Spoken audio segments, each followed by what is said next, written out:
Mohon keselamatan abadi bagi mereka, karena mereka adalah orang-orang yang percaya kepada Yesus Kristus. Dan bagi kita yang percaya akan Yesus Kristus, kematian bukan akhir segala-galanya, tapi kematian adalah sebuah anugerah, karena kita boleh bertemu muka langsung dengan Tuhan yang kita imani, kita cintai, kita rindukan. Setelah menguburkan tentara yang gugur dalam pertempuran, Yudas, panglima Israel, menyuruh mengumpulkan uang di tengah-tengah pasukan. Lebih kurang 2.000 dirham perak dikirimkannya ke Yerusalem untuk mempersembahkan kurban penghapus dosa. Ini suatu sungguh perbuatan yang sangat baik dan tepat, karena Yudas memikirkan kebangkitan. Sebab jika tidak menaruh harapan bahwa orang-orang yang gugur itu akan bangkit, niscaya percuma dan hampalah mendoakan orang-orang mati. Lagi pula, Yudas ingat bahwa tersedialah pahala yang amat indah bagi sekalian orang yang meninggal dengan saleh. Ini sungguh suatu pikiran yang mursyid dan saleh. Dari sebab itu, disuruhnyalah mengadakan kurban penebus salah untuk semua orang yang sudah mati itu, supaya mereka dilepaskan dari dosa mereka.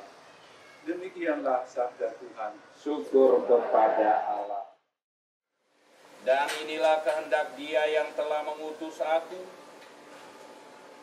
yaitu supaya dari semua yang telah diberikannya kepadaku, jangan ada yang hilang, tetapi supaya ku bangkitkan pada hari akhirat, pada akhir zaman. Sebab inilah kehendak Bapa-Ku, yaitu supaya setiap orang yang melihat Anak dan yang percaya kepadanya beroleh hidup yang kekal, dan supaya Aku membangkitkannya pada akhir zaman. Demikianlah sabda Tuhan. Terpujilah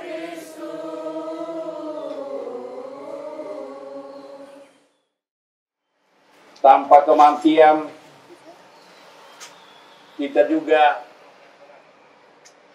tidak bisa mengalami rumah Bapa yang dijanjikan kepada semua orang yang percaya. Dan kepada kita yang telah melihat Yesus dan percaya kepada Yesus, akan beroleh hidup yang kekal. Kapan kita melihat Yesus? Bapak Ibu sudah lihat Yesus? Saya sudah lihat. Saya sudah rasakan. Dan percaya kepada Yesus. Karena kita tidak percaya bahwa kita sudah lihat Yesus. Padahal Yesus kita jumpai setiap hari, setiap saat dalam hidup kita. Dalam Matius bab 25, 36 sampai 46, Yesus beritahu, barang siapa menerima salah seorang dari saudara yang paling hina ini, dia menerima saya. Dan barang siapa menolak salah seorang dari saudara yang paling hina ini, dia menolak saya. Bukankah Yesus kita jumpai setiap hari dalam hidup kita? Dan kalau Yesus yang seharusnya kita tolak, tetapi kita sadar bahwa itu Yesus, dan kita percaya bahwa Yesus hadir di dalam diri setiap orang yang menggigitkan untuk kita, tidak menyenangkan. Kita percaya bahwa Yesus itu adalah orang-orang seperti ini, maka kita punya jaminan. Kamu akan beroleh hidup yang kekal. Dan saya yakin saudara-saudari kita diistirahatkan di tempat ini. Mereka bukan meninggal atau mati seperti yang kita sering katakan. Karena bagi Yesus tidak ada kematian. Orang-orang yang percaya kepada Yesus tidak ada kematian. Karena itu kuburan-kuburan kita biasanya ditulis requiescat in pace. Beristirahatlah dalam damai. Atau rest in peace. Beristirahat dalam damai. Itu menunjukkan bahwa kita punya keyakinan, punya kepercayaan, dan mereka juga telah percaya seperti kita, dan saat ini mereka lagi istirahat. Bukan meninggal. Bukan mati seperti yang kita tahu. Karena kita, kalau secara fisik kita gali dan kita akan menemukan tulang. Seperti yang kita lihat itu tidak. Tetapi secara rohani kita tahu, sadar bahwa mereka istirahat. Karena pada sangkakala surga dibunyikan, semua orang dalam kuburan-kuburan akan bangkit. Menjumpai Yesus, Sang Hidup, Sang Juru Selamat, yang mengadili tiap-tiap orang. Dan percayalah bahwa Dia adalah hakim terakhir, yang mengadili orang hidup dan mati. Dan kita harus percaya bahwa Dia kenal kita.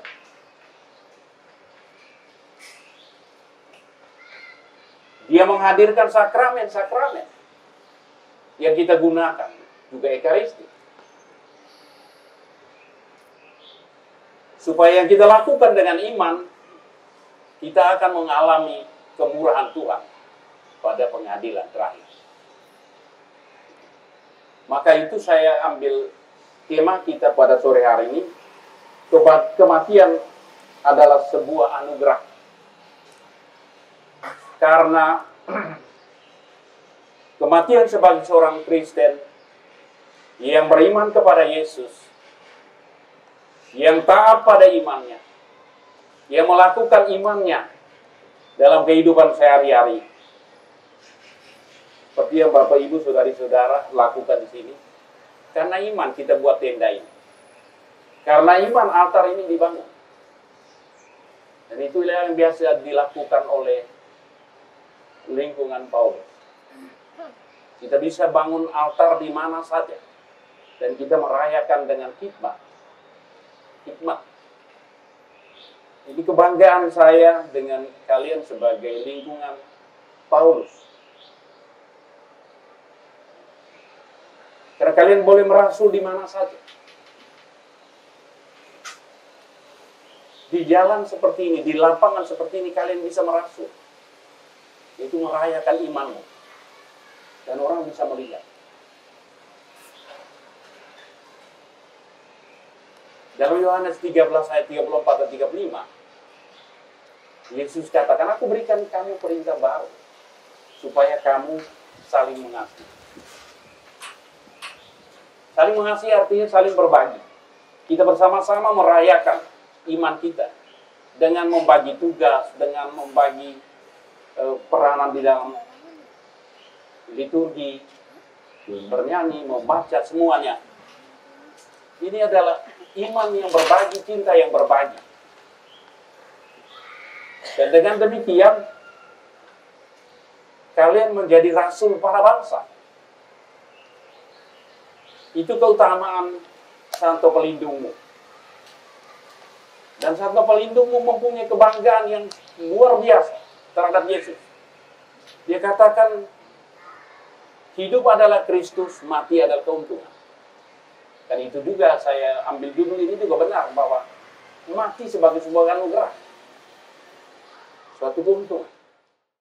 Yang Maha Kuasa, Pencipta langit dan bumi, dan akan Yesus Kristus putranya yang tunggal Tuhan kita, yang dikandung dari Roh Kudus, dilahirkan oleh perawan Maria, yang menderita susah dalam pemerintahan Pontius Pilatus, disalibkan Bapa dan dimakamkan, yang turun ke tempat penantian pada hari ketiga bangkit dari antara orang mati, yang naik ke surga duduk di sebelah kanan Allah Bapa yang Maha Kuasa.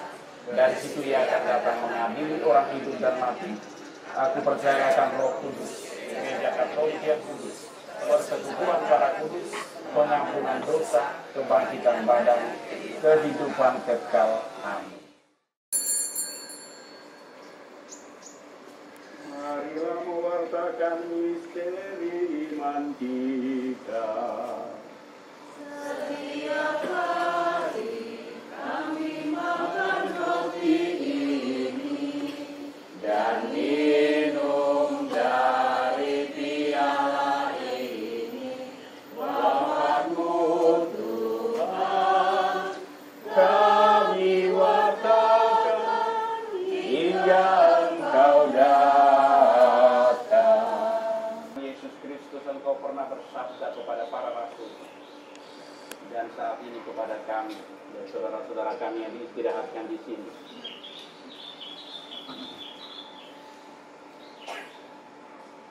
Damaiku kutinggalkan bagimu, damaiku kuberikan kepadamu.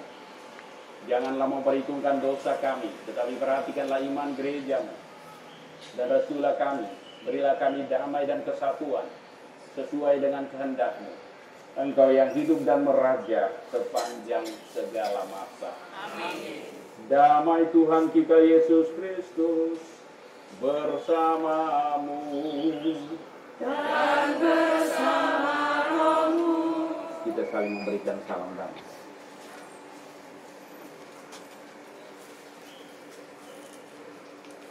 Lihatlah anak domba Allah. Lihatlah Dia yang menghapus dosa dunia. Berbahagialah saudara-saudari yang diundang ke perjamuan anak domba. Tuhan, saya tidak pantas Tuhan datang pada saya, tapi bersabdalah saja maka saya akan sembuh. Tubuh dan darah Kristus. Amin.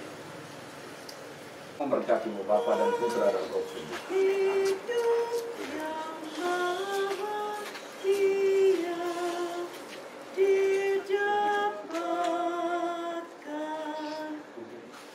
Lihat jalan yang benar, Tuhan Yesus. Ikutlah dengan tekun jalan-Mu. Sebagai kuntum ilahi, hidup ilahi yang telah ditanamkan dalam diri saudara-saudara kami yang sebentar lagi akan kami taburi bunga ini sebagai tanda cinta dan doa kami bagi mereka. Semoga mereka mekar bagaikan bunga yang harum semerbak mewangi di hadapan takhta-Mu di surga. Dalam nama Bapa dan Putra dan Roh Kudus. Amin.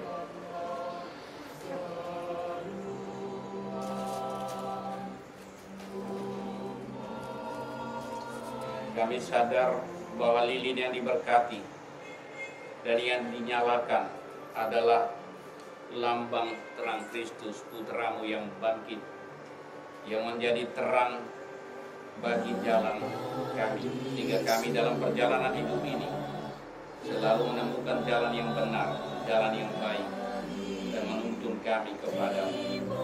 Berkatilah lilin-lilin ini dalam nama Bapa dan Putra dan Roh Kudus, supaya di tempat di mana kami pasang, kami nyalakan. Bapa yang Maha Baik, kehadapan hadirat-Mu kami memohon kemurahan dan belas kasih. Berkatilah kubur-kubur ini, di mana saudara-saudari kami yang kami cintai, yang adalah barisan kami sebagai orang yang mengimani Yesus Putra, telah diistirahatkan di sini. Maka Berkatilah makam ini dalam nama Bapa dan Putra dan Roh Kudus, supaya mereka yang beristirahat di sini, yang kami istirahatkan di sini, kelak akan bangkit dengan mulia, menghadap Dikau Allah yang Maha Murah dan Maha Rahim, dan berbahagia di dalam istana Bapa di surga, demi Kristus pengantara kami.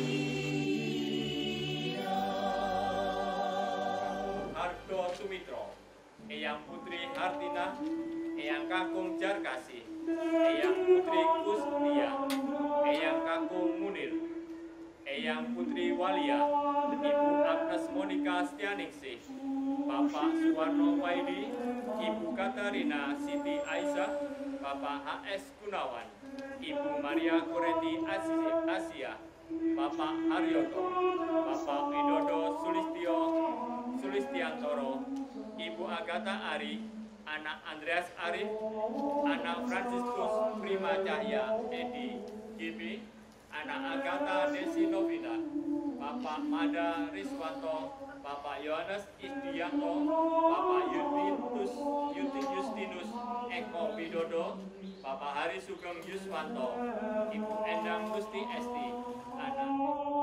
Selamat sore sahabat Mawas yang terkasih dalam Kristus, berkah dalam Gusti. Hari ini Kamis 2 November 2023 di pemakaman Rewin Sidoarjo, kita bersama-sama telah mengadakan misa pengenangan arwah umat beriman. Misa seperti ini sudah dilakukan oleh wilayah Santo Paulus Rasul, Paroki Salib Suci selama kurang lebih 6 tahun berturut-turut. Ini adalah sebuah kekasan yang sangat istimewa karena dalam perumahan kami diperkenankan ada makam Kristen yang berdampingan dengan makam Muslim yang ada di sebelah kiri kami. Ini adalah menandakan sebuah kerukunan umat beragama yang konkret di Republik tercinta ini. Misa pada kali ini dipimpin oleh Romo Franciscus Sidok Utapara SVD yang berkenan memimpin misa pada sore hari ini. Penaburan bunga dilakukan oleh kurang lebih sekitar 80 umat dari wilayah Santo Paulus Rasul, sekaligus juga menyalakan lilin dalam setiap nisan makam yang menandakan bahwa seluruh umat beriman yang sudah meninggal juga mengikuti misa Ekaristi pada sore hari ini. Semoga menginspirasi dan semoga kita dapat bersatu dengan Kristus dalam memuji dan memuliakan namanya. Selamat sore, Tuhan memberkati, berkah dalam Gusti.